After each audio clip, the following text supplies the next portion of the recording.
5. So if it's okay, Michael, I will go ahead and get started just so that I am mindful of everyone's time and those that have joined us here today. So again, my name is Dr. Amy Crowley. I am a core faculty member here in the Counselor Education Department. I do teach in the CMHC Master's Program. I have a couple different roles in the department. I am the chapter faculty advisor for Theta Chi Sigma, which is our program's chapter of Chi Sigma Iota, the National Honor Society. I'm also the chapter faculty advisor for Pride Plus, which we'll talk a little bit more about in just a second. I primarily teach internships to human sexuality and addictions. Both human sexuality and addictions are electives in our program. They're often the two most required electives from state to state. In fact, addictions is the most required elective, which I think last time I counted 14 states have requirements for the addictions course. Human sexuality is a course that is required here in Florida. If you can't tell, I always do the wrong way. This is Cinderella's Castle from Disney. I do live in Orlando, so just kind of celebrating my Orlando geographical location right now. So human sexuality is required here in Florida, so I do teach that a lot. I happen to be teaching diversity right now, which is another class that I really enjoy teaching. So I have a bit of a variety in the classes that I teach here. I am also a not full-time. I own a private practice.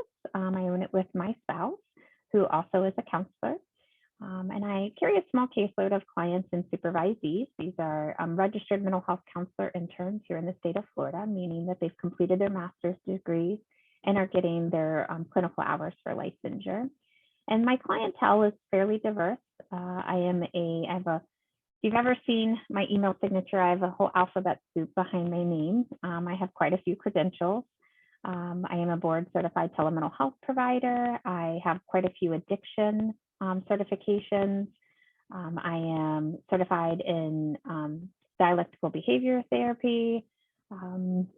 Oh goodness, I'm an approved clinical supervisor. I have a couple more initials behind my name. So in my private practice, I do treat a lot of clients that struggle with a variety of addictions, not just substance addictions, but also behavioral addictions. And then I do have a fairly large population of clients that identify as members of the LGBTQ community. And along with my spouse, who, as I said, is also a counselor, they treat quite a few transgender clients. My spouse is also transgender. So together we do a lot of couples and families where we can together work as a team and meet the needs of many members within a family. So this is a little bit about me, my job as a faculty member here at the Chicago School in our Counselor Education Department, as well as my clinical practice. Regarding Pride Plus, my motivation for Pride Plus was partly came out of my identity as a graduate student, and this hurt me when I realized it the other day. But I got my master's degree over 20 years ago. So I've been in the field for a very long time. I went to a brick and mortar school. Back then we had very, very, very few online programs.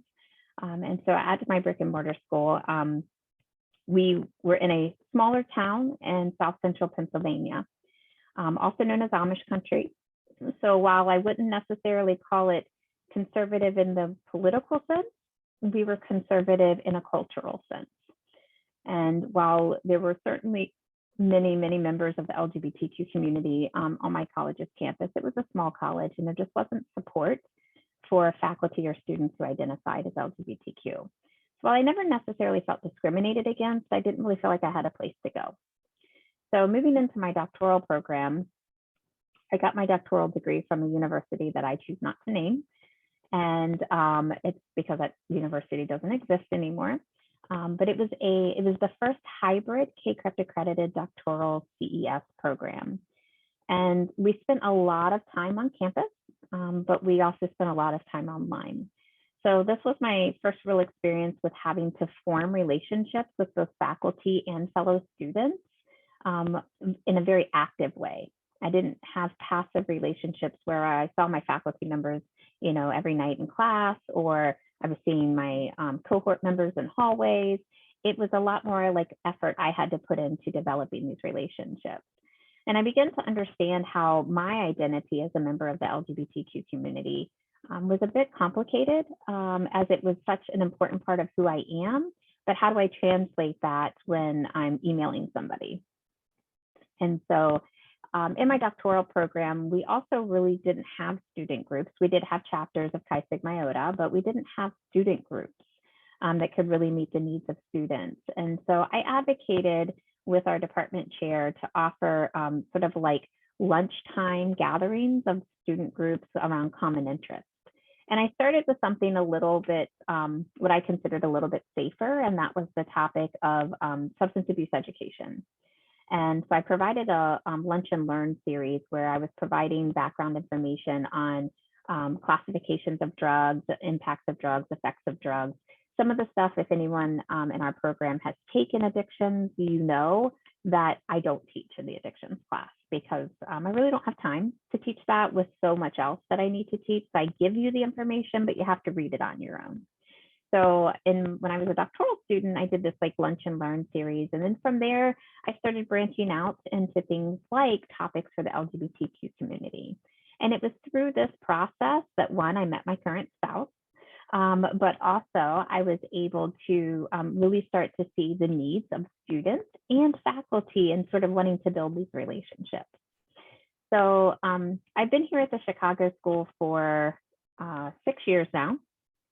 And in that 6 years, it's been, again, an effort where I've really been working on building relationships with my coworkers, my colleagues, staff members here at the Chicago School, but also students.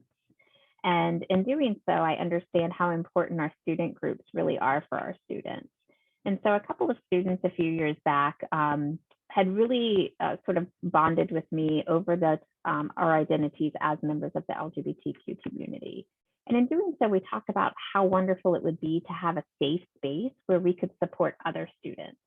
We could, educate those that wanted to learn more, that we ourselves could feel that we had a place where we could be expressive of our identities and talk about that important part of us without necessarily feeling like we had to mask it in order to put up an appropriate introductory post in a class.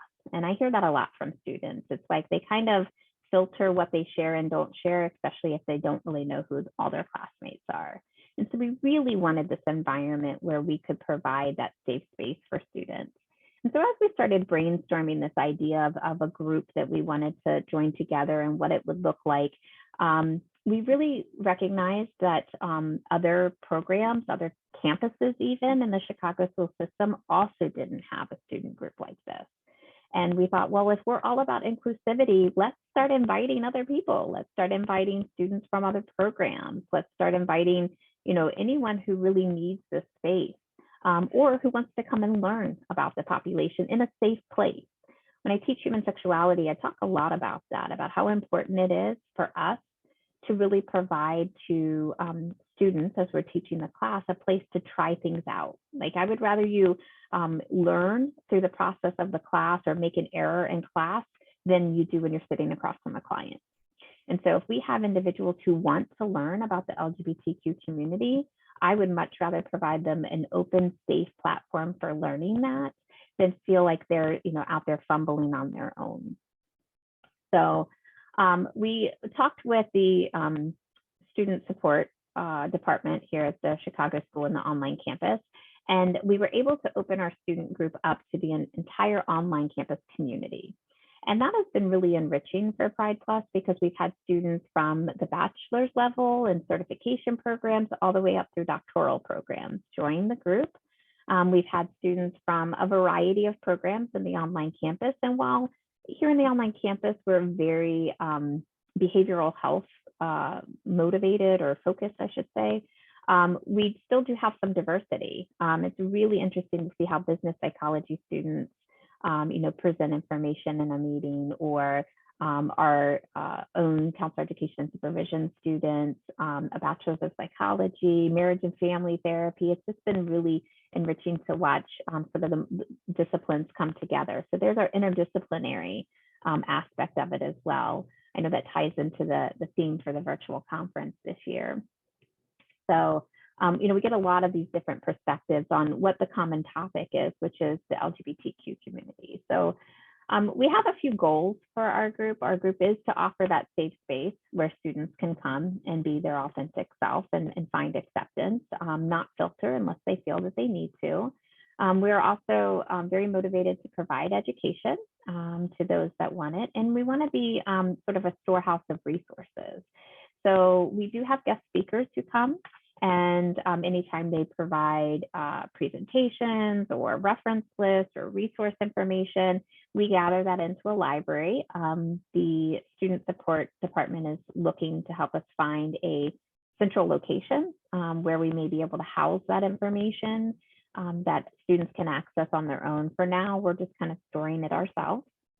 So we want to be able to have some resources available, videos and books and articles that may be helpful. So if you're interested in any of that, please let me know and I can certainly get you some resources. And then we also wanted to provide some up-to-date speakers and or individuals that can come and speak about the kind of current topics. So we have a student who is currently wrapping up a exploration of legislation that's recently been passed across the United States that impacts the LGBTQ community. And from that, I have a few colleagues who are working to assist us on how we can advocate for the LGBTQ community in an appropriate way. So I have a few colleagues here in Florida who have spearheaded quite a few letter writing campaigns in the past and are eager to do so and to help Pride Plus do so for some of the legislation that's passed across the country that has impacted the LGBTQ community. So that's been a big project for us this year as we're really working to maintain the speakers that we have come in, as well as sort of picking up this advocacy project since there have been I believe the count's 140 bills passed this past legislative session that have impacted the LGBTQ community. As I mentioned earlier, I live in Florida, and so anybody who in any way, shape, or form keeps up with sort of what's been happening knows that Florida has passed some really hurtful bills in recent months, and it's been very difficult for members of the LGBTQ community to sort of wrap our heads around some of the legislation that's passed here in Florida. So I have a lot of peers and colleagues here that are very motivated to also be part of this project. So it has really been helpful to the Pride Plus group to have even those that are not necessarily tied into the Chicago school that are willing to come talk or support us as we are looking at our advocacy efforts. So that kind of gives you a little bit of background on the group. We do have a member meeting each month.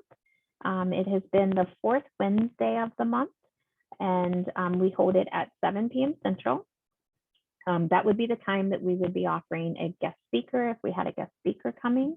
And we would post announcements in the advising forum, and then we work to disseminate those through the student support department via email.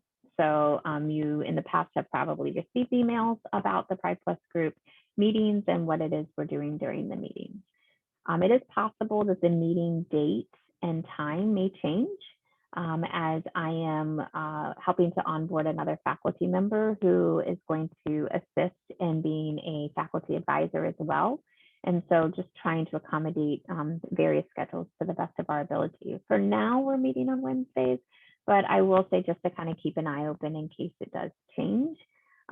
It would not change to Mondays because I know Mondays we have supervision for fieldwork students. And so we're trying our best to avoid those nights where there may be a conflict of scheduling with some other departments or program requirements. Again, with an online campus-wide group, it's going to be a little hard because we do know that students from other programs have other nights of the week that they're pre-committed to their departments or their programs class requirements. So we're trying our best but there'll always be some scheduling conflicts, unfortunately. So just keep an eye out for those announcements in our upcoming meetings and what we are offering for both speakers or meeting topics, as well as, in case the date or time changes. So before I open the floor for our open discussion on race, privilege, and identity, does anybody have any questions about Pride Plus, what we do, what the group has done in the past, how to join the group, become a member, anything like that that I can answer for you? And I don't know what happened, Michael. I can't see the chat anymore.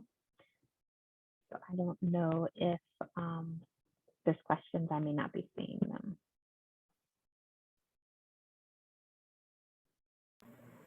I don't see any questions as of yet. Okay, awesome. Well, if you do think of questions, certainly please let me know. And, you can throw them in the chat. And if Michael's able to pick those up out of the chat, he can let me know. So otherwise, I would certainly like to open the floor to everyone to talk a little bit about the topic of race, privilege, and identity. And of course, in this particular roundtable, focusing on the LGBTQ community as well. And if you're able to come on camera, would love to have you come on camera. If you're not able to, certainly feel free to unmute yourself and participate in the discussion. So who would like to start?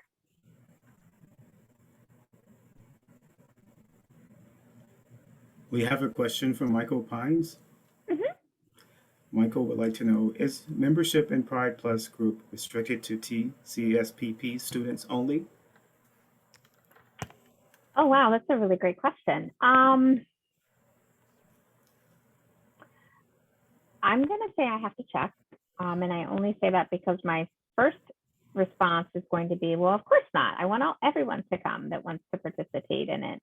However, because we are a student under TCSPP, I just want to double check, I guess I'd call them bylaws, or the school's rules about that before I absolutely say yes. So I will, Michael, if you would like, if you could throw your email address into the chat, and I will pull that out. And once I'm able to get that information, I will certainly circle back to you and let you know. Good question. I appreciate that.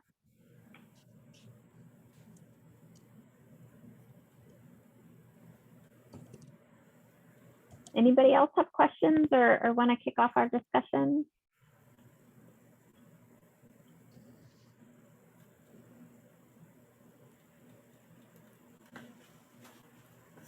I don't mind. My question, I would like to start with an international look first, and then work my way back in. I used to work for the U.S. State Department, and my job was to go to embassies and consulates and provide assessments for chemical, biological, radiological attacks. And in doing so, I had the privilege to work with police departments, military, fire departments, hospitals, airports, you name it, border patrol, and getting to know the individuals that are supporting our embassies and consulates, even when we don't see them. When I would travel throughout places like Africa, Rwanda, Uganda, Burundi, I was very, in Zimbabwe, I'm going to bring Zimbabwe up. I was very surprised, and I was also very bothered by some of the stigmas, even laws, because some of them are written, on how the LGBTQ community is treated. It was almost overwhelming because I got to teach the courses, but I also had a chance to get to know the people and to see how they were living a dual life. It's like they were something inside and they couldn't be that outside because their president said that if anyone decides to kill them because they are from that community, then it's perfectly okay. I'm saying this because we are at a point in the US where we are receiving an amazing number of refugees and even immigrants, mainly those that are coming here for asylum.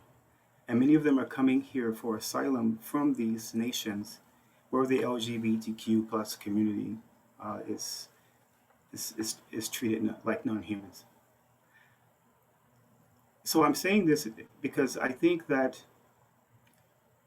we, as counselors in trainings and counselors, need to really take a good look at how our nation is being shaped and the people that are making up our nation and the traumas that they have experienced coming from other nations. So I would like to start with that if possible. Thank you. What are your thoughts, anyone?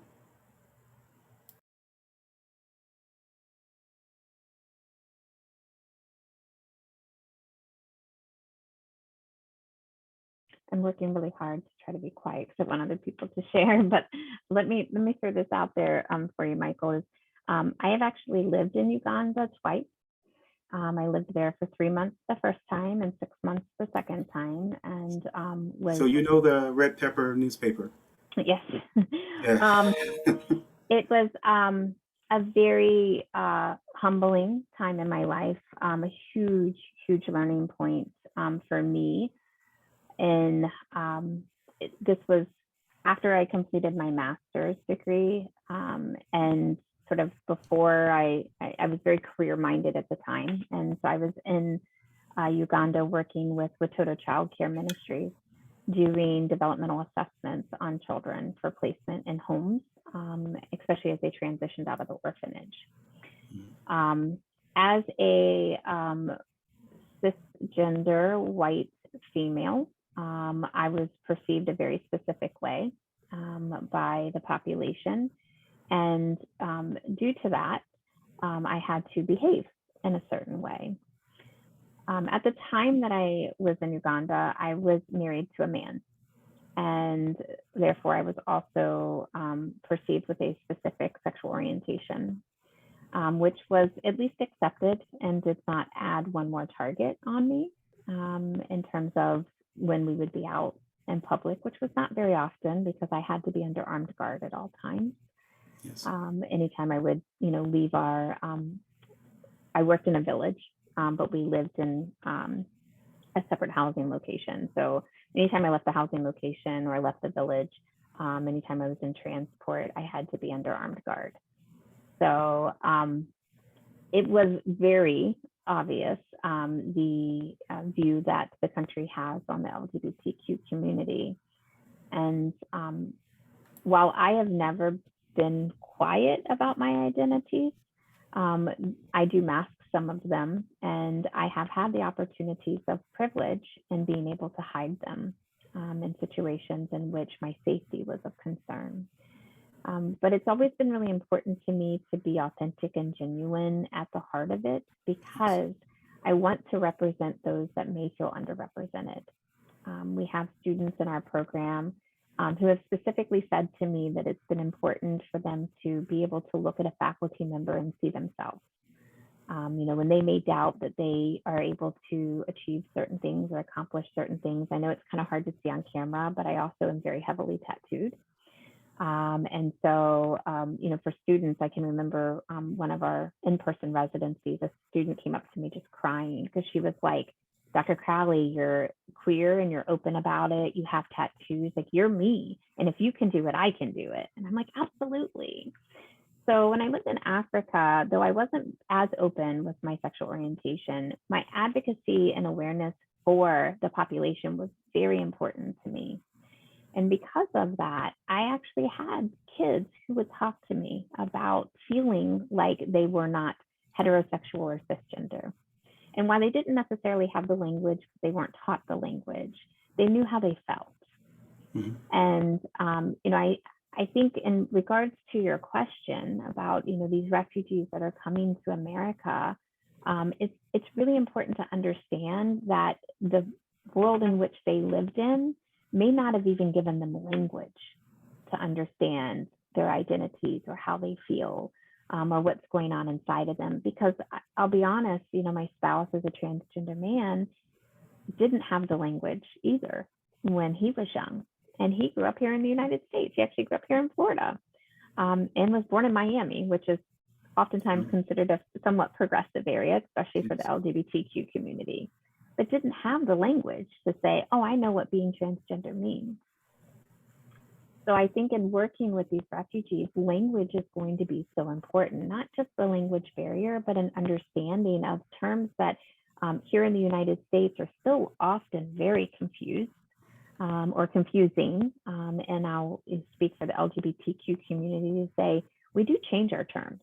Even the term queer used to be a slang, a derogatory slang that you would never say to somebody.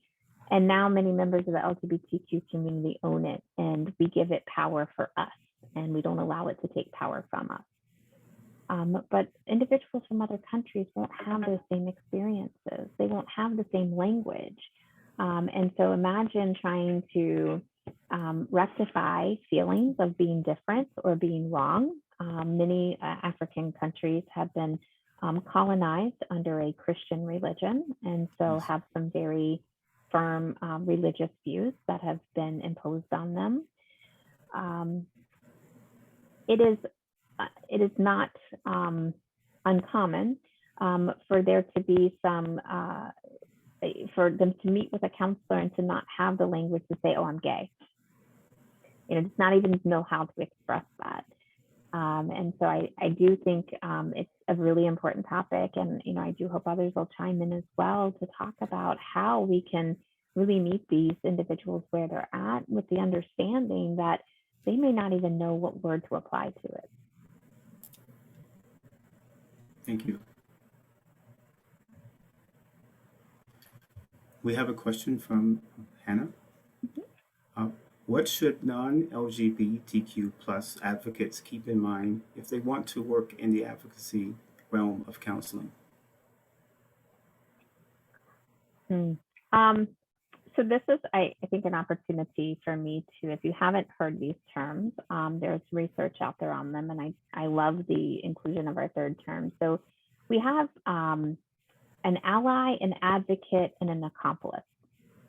And oftentimes when individuals will say, oh, I support the gay community, I'm like, that's great. We need individuals who support us, but we also need individuals who will fight for us. And we need individuals who will stand beside us while we fight for ourselves. And I think as an ally, understanding, or as a non-LGBTQ community member, understanding the role that you play or that you want to play is also really important. So if you are interested in, just being accepting that individuals love who they love, and that gender is non-binary, then an ally may be a wonderful identity for you. If you are one who recognizes the disparities that occur when it comes to the LGBTQ population, the marginalized group as a whole, and sort of how we are either judged, discriminated against, sometimes even intentionally attacked, then you may have some advocate role in there where you want to see change and you want to know how to advocate for a change. And then there's also an accomplice. And an accomplice is a person who doesn't just support the community, doesn't just advocate for the community, but is willing to literally stand beside you as you advocate for yourself. The LGBTQ community is quite large, larger than statistics would show, and a lot of that has to do with underrepresentation and underreporting. It's not always safe to identify ourselves, and so we often will not. But an accomplice is a person who will stand beside us because we may feel alone or we may be alone. And sometimes we need that person to just be there. Sometimes we need them to speak up when we lose our voice. Sometimes we need them to fight the fight when we can't at that time. And so it's a bit of a progression, and certainly we need individuals at all levels supporting our community just like we would any community. I also think it's important, as a non-member, an individual who's not does not identify as LGBTQ, to understand that we do want and need you. We also need you to understand us. And spending time with members of our community, learning about our community, learning about the terms we use in our community, what do all these letters of the alphabet, the LGBTQ plus alphabet mean?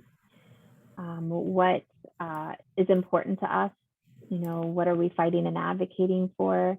And really on a more personal level, and not just what you read in the newspaper, hear on the news, see on social media. Because just like anybody with an identity different from your own, we as professors do our very best to educate you on, differences in culture, differences amongst religions and socioeconomic status and age and ability levels, but everybody's experience is different. And hearing directly from an individual as a member of the community and what they need is very different. I identify as bisexual. Recently, more adopting the term queer, partly because it's quite confusing for individuals who know me and my family, as my spouse is a transgender male, but when we were married, identified as a female. And so, my experience with the transgender community is very different than my spouse's experience with the transgender community. And it is important for our community that we don't all get lumped in. It's different for a gay man than it is for a lesbian woman, than it is for a bisexual man, bisexual woman. And then we start adding in the intersectionalities of gender identity as well. And it's just going to add more of our intersectionality. So I think as an individual that's not a member, what you need to know about advocating in the realm of counseling is ask members of the community what they need. Ask them what's important to them. Ask them where they need help. Because there isn't one blanket answer. There isn't one single answer that will account for every person and all of their needs or the community as a whole. Because our alphabet is very, very long. There's a whole lot of letters in it, and that represents such diverse identities amongst the way, and doesn't even really account for the intersectionality of identities. So we can just compound that even more. Dr. Crowley, speaking of the letters, Jose posted a terminology handout. Thank you for that, Jose. Mm-hmm. He also asked a question about the conversion therapy ban in Florida. We'd like to know, stating in 2020, the conversion therapy ban was struck down in Florida. Have you noticed any changes since the court? Is it stuck or struck the law, Jose? I'm sorry. Struck. Okay, thank you. Yeah. So one of the things that Florida does do and has done is they are much more prone to passing laws by jurisdiction than statewide. Now, that doesn't mean we don't have statewide laws, because we certainly do have many of them, but we actually have presented in jurisdictions, and I'll use Hillsborough County, the Tampa Bay area as an example, where attempts were made to present on the local level a conversion therapy ban as well. And while it was successful with parameters. And those parameters are a very long list of individuals excluded from it. And so while we are seeing some movement in the right direction, the reality is we're only able to do that if we allow a free pass to a whole lot of people. So I guess I see it as progress because it's better than nothing, but at the same time, it is disheartening that we have to bend the rules for so many people to get something that has been declared harmful banned in this one area. So yeah, I mean, Florida, one of the most recent pieces of legislation that has passed here that has been national news is the Don't Say Gay bill. And this bill is was not well written. However, it did pass in that it is now not permitted to have conversations about topics of sexual orientation and gender in our public school system, specifically in K through 5, but there's leniency in that to be applied to middle and high school as well. This Don't Say Gay bill was actually presented about 20 years ago, and it didn't pass. So when it came back around this time, there were many individuals who were like, oh, no big deal. We've been down this road. It's not going to go anywhere. Don't worry about it. And then it passed. So I do think that our state's approach to, legislation being sort of chopped up into some of our more, I call them our anchor cities. I lived in Pennsylvania for a long time as well, and I always kind of thought of Philadelphia and Pittsburgh as anchor cities to the state since they fall on opposite sides. But here in Florida, we have some of our larger cities: Miami, Jacksonville, Tallahassee, Orlando, and Tampa are sort of our big 5, and they incorporate the upper part of the state, the mid-state, and the lower part of the state. So oftentimes around those jurisdictions, we'll see some legislation pass, but it doesn't expand necessarily statewide. In general, if you can get all 5 cities on board, you have a much better chance of getting something passed on the state level. Unfortunately, we don't see the same progressive approach in Northern Florida as we do in Central and Southern Florida. So our real strongholds there in Tallahassee and Jacksonville have been somewhat limiting. So to that point, the changes that I guess I'm seeing have not been necessarily the best. I do see a lot of ongoing efforts to continue to remove rights and privileges from the LGBTQ community or those that are supportive of or connected to the community. And unfortunately, Florida's approach to that has been more what we would consider conservative and less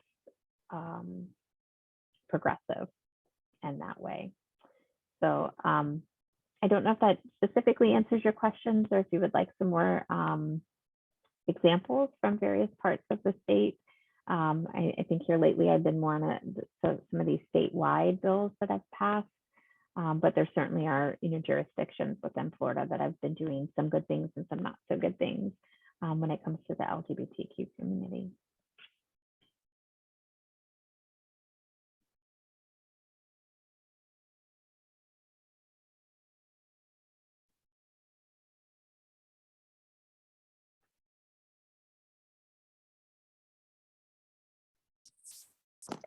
Oh, Dr. Crowley, can you hear me? Yes, I can. Okay, yeah. Sorry, I'm trying to do multiple things here. No, thank you for sharing. I just wanted to say that here in Texas, it's very similar to what you said.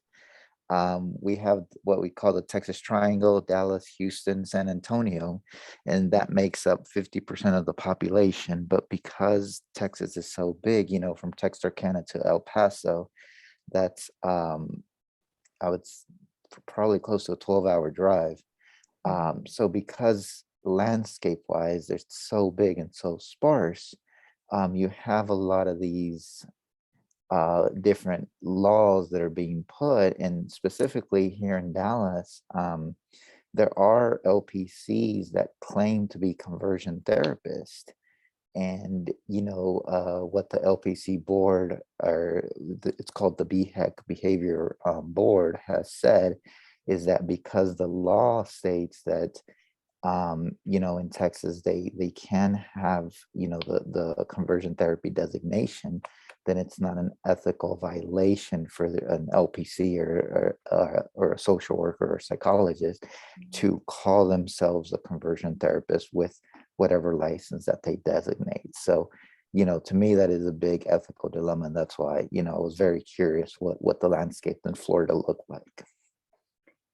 Yeah, it's very similar, you know, in that, and it if we look back historically, even to the case out of Michigan, you know, our country was rooted in very deep Christian held beliefs.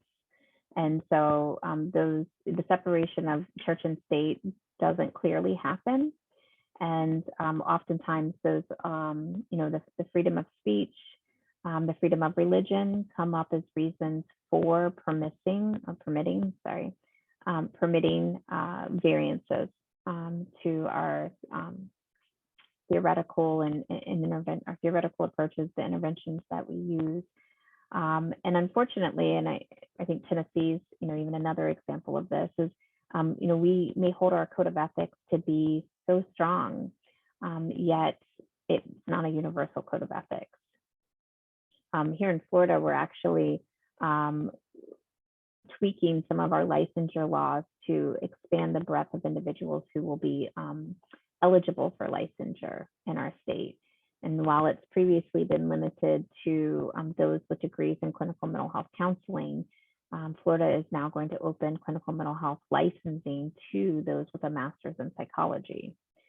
And in doing so, we're going to have some sort of melding of the disciplines. And, you know, as I'm sure most of you know, there's a difference in the professional identity of a psychologist versus the professional identity of a clinical mental health counselor. And so in doing so, we're constantly seeing these approaches collide, and there being a conflict. And you know, we're just sort of known in our state for really wanting and sort of speaking to the masses. And Florida is also a state where a lot of our population is of an older generation. It's a cushy state to retire in. We have no state tax, we have no social security tax. So oftentimes individuals do like to retire here for those benefits. And with that, they may come with less progressive views. Now, those are generalizations. Obviously, not everyone of every generation views things the same, but we do see that trend here in Florida. And there was a lot of increased anxiety after Tennessee eliminated the ACA Code of Ethics from their licensing laws, and you know, some concern that Florida might follow suit. We are not part of the Bible Belt. Though Florida is, you know, a southern state, we're not considered the South at all, except for northern Florida sometimes gets wrapped up into that a bit. And so we do have concerns, especially from an advocacy perspective, that some of that may begin to creep over the border a little bit more. But we also are quite a racially and ethnically diverse state. In fact, here in the Orlando area, our population of Hispanics outnumber our population of Caucasians. And so it's something that many people don't recognize as being an Orlando thing. Like oh yeah, well, I understand that in Miami. You know, Miami's closer to Cuba, to Puerto Rico, to some of our, you know, Caribbean countries, and even South America, and those that identify with the Hispanic culture. But Orlando is one of our anchor cities, and so we do have a lot more services available in our anchor cities, and therefore we attract the population. So, you know, with that, we have some variances amongst our racial and ethnic identities, as well as their religious views and even ideals that they bring from their countries. You know, it's been very interesting to me. I've lived here in Florida for 11 years now, and I moved from Pennsylvania to Florida. Major cultural differences when, you know, you grow up in an Amish area, and now I live in, you know, progressive Central Florida, or what's considered progressive Central Florida. And yet there's major differences in, you know, the intersectionalities of identities, the variances of identities, and even amongst those. identities, differences. We know not all Hispanics identify with the same culture, the same religion, the same views, or even the same life experiences. So it's not something I encountered quite as much in Pennsylvania. Certainly had more Amish individuals in Pennsylvania than I do down here in Florida, but I have a lot more Hispanic individuals that are in my community here in Florida than I had in Pennsylvania. So definitely differences there. And I think, to your point, many states, and, we certainly have some states that have been in the news a little bit more when it comes to the LGBTQ community specifically, that, have passed more pieces of legislation or have presented more pieces of legislation that thankfully not all of them have passed. And so I do think we see it in states like Texas and Florida, more so than we're necessarily going to see in a state like Oregon. And so I think we also have some geographical considerations that are part of this as well. So, great question. I appreciate you presenting it.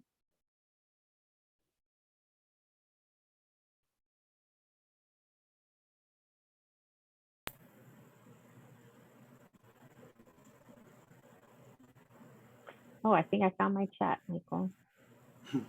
I don't know why I couldn't find it earlier. So, yeah, so it looks like actually Colleen presented a question. And so just a kind of an interest of, or a question of whether people are here for an interest in the topic with profession, or if they're interested in it professionally or personally.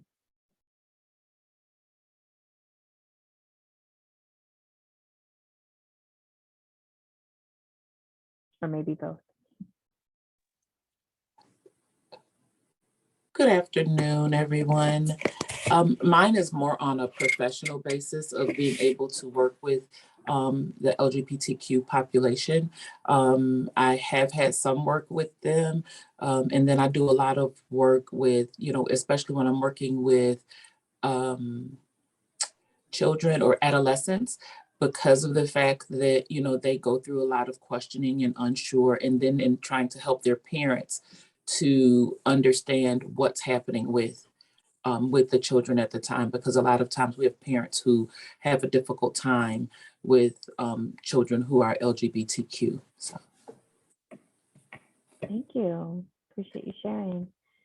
Looks like John chimed in the chat that he's here for both professional and personal reasons. So good to see you, John.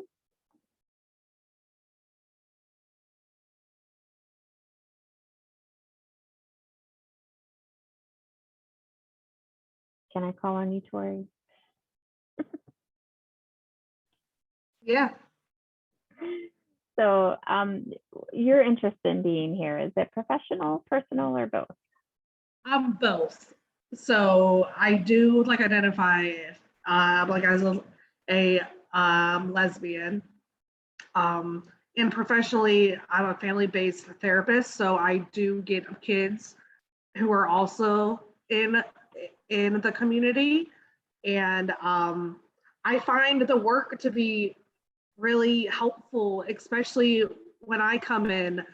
They see me as a very mask. I present a mask, so I really can't hide it as well as others. And I'm just like you, Dr. Crawley, I'm very heavily tattooed too. And I just get the greatest feedback. But on the flip side of it, I've had families who also fired me because I am in the community. Mm-hmm. So Pittsburgh, I live in Pittsburgh. We're fairly liberal, but if you go outside of Pittsburgh, yeah, Erie, yeah. Yeah, I mean, it can go either way. Thank you very much. Appreciate that. And thank you for letting me call on you. So I do want to be mindful of our time, as I know we are about out of time. I appreciate all of you coming today and sort of participating in this roundtable, learning a little bit more about the Pride Plus group. We do have an email address if you have any questions, any concerns, any follow-up that you might want to share with us. Please feel free to reach out to us via email, and I will, let me pull it up real quick. It's the email address itself is pride1@thechicagoschool.edu, and I'll throw that in the chat real quick.